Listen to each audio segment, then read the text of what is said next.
Oh, hello. You know, I don't normally give commentary to what's going on. I mean, if I do, it's in a song, so I'll just kind of say it in a song. And usually my songs aren't really about judging, just kind of what I see, what's going on.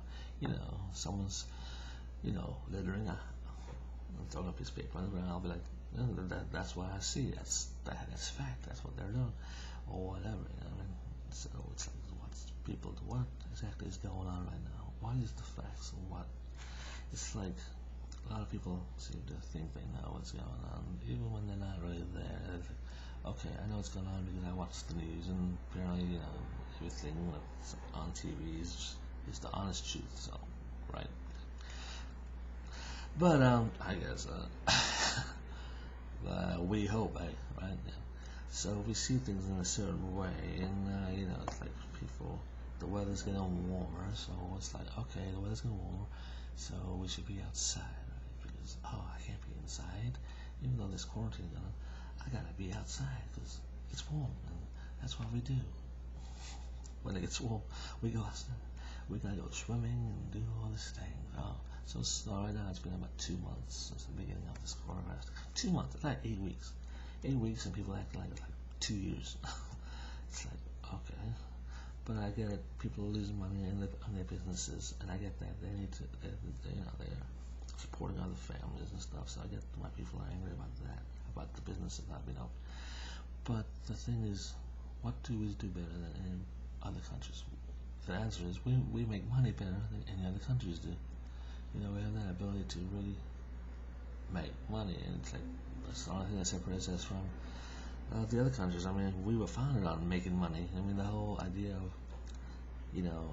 separating ourselves from Britain and wanting our independence from Britain is so we can make money over here. We can keep all of the wealth of America for ourselves, and we can make money from it. Instead, if we're just going to keep giving the money, or if we're making it to Britain, we're not going to make so much money. So we're like, okay, let's separate us from Britain. How are we going to separate ourselves from Britain? Oh, let's have a war. We got to have a war to separate us. But how do we get people to want to fight? Oh, well, propaganda machine. We'll get these great writers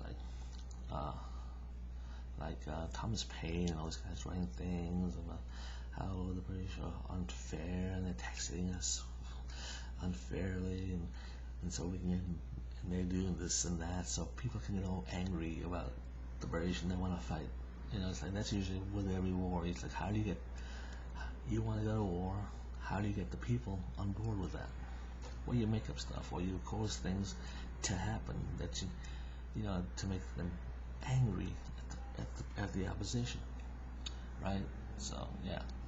So I'm sure we did that during the American Revolution War. We made up stuff about Britain, I'm sure. Because we wanted to keep all this wealth of America to ourselves. I mean, when we came here, we saw, wow, it's a big country full of a lot of wealth, rivers full of fish,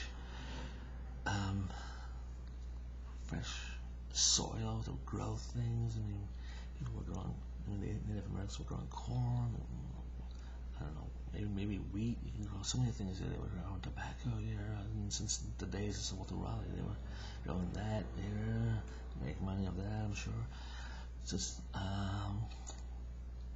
you got oceans there full of whatever, more fish, lobsters, all that stuff. You got timber, lots and miles and miles of wood to build houses and ships. You can build so many ships with all this timber. You can have one of the biggest naval fleets I'm talking around about the late 1700s. So it's like, how they're thinking. Ships was the best thing.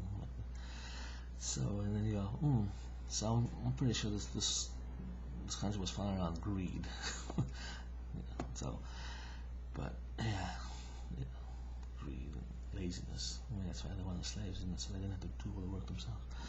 So, yeah, it's great country. So that's what we want to get back to, making money. Obviously, people like to live in nice luxury, so yeah. So yeah, I know that's why we want to get back. We want to make money. So people. So yeah, so we have that. But then we also have people we have 100,000 people already have died from coronavirus. Yet people don't even, because it doesn't, they haven't had it themselves. They don't know anybody who's had it. So they go, okay. Or they've gotten used to just the idea that it's out there, but they don't really care about it anymore. It's not, it's just scary from it. So like, oh yeah. So now they want to be all close to each other. The whole 6 feet separation doesn't really even, work in their minds now. They're like, oh, no, it's just a hoax. It's not that bad. That's kind of how they're thinking. No, let's just get back to normal now. Yeah, that's so what's happening. So it's like, okay. And so, and of course, the normal American business of racism is happening. That's on racism has always been there. It's been there since the first slave was brought here. Since the first person stepped off that boat, who was Columbus, then and treated the Native Americans the way they treated the Native Americans, because they're different. They treated them, it's like we're better than you, so we're gonna treat you. So that's just that's what America's been all about. So people are like, oh, sure, yeah, it's happened over and over. Yeah, people ask, oh, it's new. It's been going on since the Europeans first came to America. So you think, oh, it's going to change. We're going to change with that with some going on the right, and you're not going to change it. You can change the laws, but you're not going to change the way people think. People think what they're going to think. That was ensured by the people who drove them to people. It's usually their families and their kids, the way they think. That's when you gotta, get to kids and try to change the way they think. Once they're adults, that's it. They think the way they think. That's how they're always gonna think. So it's like looting, protesting is not gonna change people. It can change government laws. You could say, okay, you want some, laws change, and you can, force the government into it by saying, well, we do it, or is we gonna, loot and do all that stuff. You can do that, and then you get what you want. But still, people will still be thinking the same way, and people, they won't show it. Maybe they, but when they get around people who think just like them, then they will show it. The mob mentality will come in. When people have other people just like them around, they will act it out. So, yeah. So, I don't know. It's happened before. I mean, how did it? Let's think about it. We happened before. We went out and protested. So, what happened? Did things change when that happened? Did things get better? Probably not, right? No. It's just kind of just getting your anger out, and then you're back. It's like, okay, I need to go. I need to go to my shrink or punching bag or something. It's the same kind of thing. And then I'm not angry anymore. I don't really care about this situation anymore as much until it happens again. That's what it seems like. So, I mean, we kind of look at history. What do we need to do to change things? Did it work before? Do you think it's going to work now? Why would it work now opposed to working right before? See, people don't think about these things. People just act. It's like cause and effect. You gotta think these things out. That's why we're humans. That's why we have that ability to think things out and try to figure out. I mean, we can think about our past and see why it happened in the past, and maybe it can affect the future. How can we change the world? Can we change people? Can we change ourselves? Should we change each other? What is it about us that makes us act the way we are or do against others? Why do we treat others well and certain ones not? You could say so many different things. You can just kind of think these things out and go, well, do it for yourself. Do you want to become a different person, a better person? You're gonna try to convince people to try to change. Not by going crazy and stuff, but just talking to them, reasoning to them, make them love you, make them impress them, and make them say, what you're doing is wrong. Maybe you should do this. Maybe you should do that. Thinking that way is wrong. Hating is wrong. Then I'll tell you why it's wrong. Because it doesn't really. I mean, do you feel good to hurt someone else? Do you feel good to make someone else feel bad about themselves? Or do you want someone that you love. No, I just want to live in a world where everybody's kind and is good to you, and not really judging people on the way they look or their color. You should talk to them like that. Try to reach them like that. Talk to them like, don't, instead of just kind of like, I hate you and I want to do something because you stopped you unless you listen to do what I wanted you to do and think the way I want you to think. See, that doesn't work. Will that work with you? No. But how come this doesn't occur to people to do? To like, why? It's like there's people that go to these expensive colleges and schools, and you think they would, and they take psychology classes, and you think they would know these things. They would know how to deal with people. But it's almost like common sense and stuff. It's like something that's so hard to find. It's like lost in a treasure chest in the bottom of the ocean, 5-10 miles down. And I don't know. It's just kind of like, what would work with you if you had an opinion on something? What would make you change your mind about something? How would someone? And you think about that. Maybe that would work in someone else as well. So there's different kinds of ways of thinking about things. It's like that's our special power. We have the ability to think things out like that, and use logic and sense, and use history and see how it worked before and how it could work in the future, and what to do and what not to do. Variables, control. It's like a scientific experiment, an experiment in changing people's minds about the bad things that they are, the bad ways they think. I mean, people don't necessarily. People can think any way they want. They have the ability to change if they really want to change, or just kind of change. You can convince someone that that's not the right path to go. You can change them just with some logic, and change their minds about the differences, and show kids that the differences in us is what makes us great. We are different, but that makes us worth more.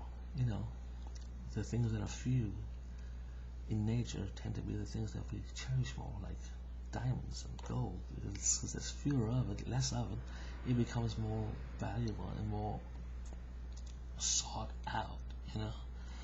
The things that are there, like dirt. There's a lot of dirt. It's not worth anything because there's a lot of it. It's everywhere. The things that are far and few is the differences. They are something that I don't have. It should be a demand for that. It's like and sought after. Oh, you're different than me, so I cherish that about you. That's the way we should think. You look different than me, so I see that and I respect that in you. But we should teach kids this. But no, see, as kids are taught, you gotta look like everybody else. You gotta conform. You gotta be like this. You gotta love everything that looks like you or thinks like you. And if you don't look like that, then you're just nothing. And that's what kids are kind of taught. Instead of oh, well, you're different. It's okay to be different. Okay. They're different than you. You're different than them. That's just the way it is. That's why we don't look alike, because we're different. And we're meant to be different, and that's what works in nature. Differences. You come up with different ideas. I come up with different ideas. They're both great ideas, but it's different. But that gives us more choices on what to do. Better ways to live, better ways to think, cures for things. All these different things. But no, it doesn't occur to people. Why? People don't really think, do they? No, they don't think that it's kind of act. It's like, hey, you do this, so I will do that. You go out and do. I see something that I hate, so I gotta go out and be crazy and show how much I hate that by acting all angry and burning down houses and buildings and things and attacking people and I don't know, it's the whole mob mentality. It's the same thing. Mob mentality. Was mob mentality ever good? Has it ever been good? No, probably not. I don't know. I can't. Mob mentality. Even in war, I mean, all these soldiers are thinking the same thing and they're attacking. But is war good? No. People are proud. They pride themselves on war and the battles that they fought. And, it's like you used to say, yeah, we regret that we had to fight, but I still regret that it happened and we had to lose men and all that. But no, we're just like, oh, we're just the greatest country because we fought and we're just great, we're just gonna keep fighting. Do we have to fight though? Can we think things out? Like, can we work things out? All the great heroes are like people who fought in wars or were there or declared war. You know what I mean? It's like we love Lincoln because he sent men to war. It's like, why couldn't America just work that out in slavery by just working it out peacefully? Why? Why couldn't that happen? We gotta force people to think the way we want them to think. That's how we are. We think that's how we get things. We force people to think the way we want them to think, and then we pat ourselves on the back for that. We have in the past, and we probably always will. We don't even think, is that right? Is that wrong? We just do it. It's like business as usual kind of stuff.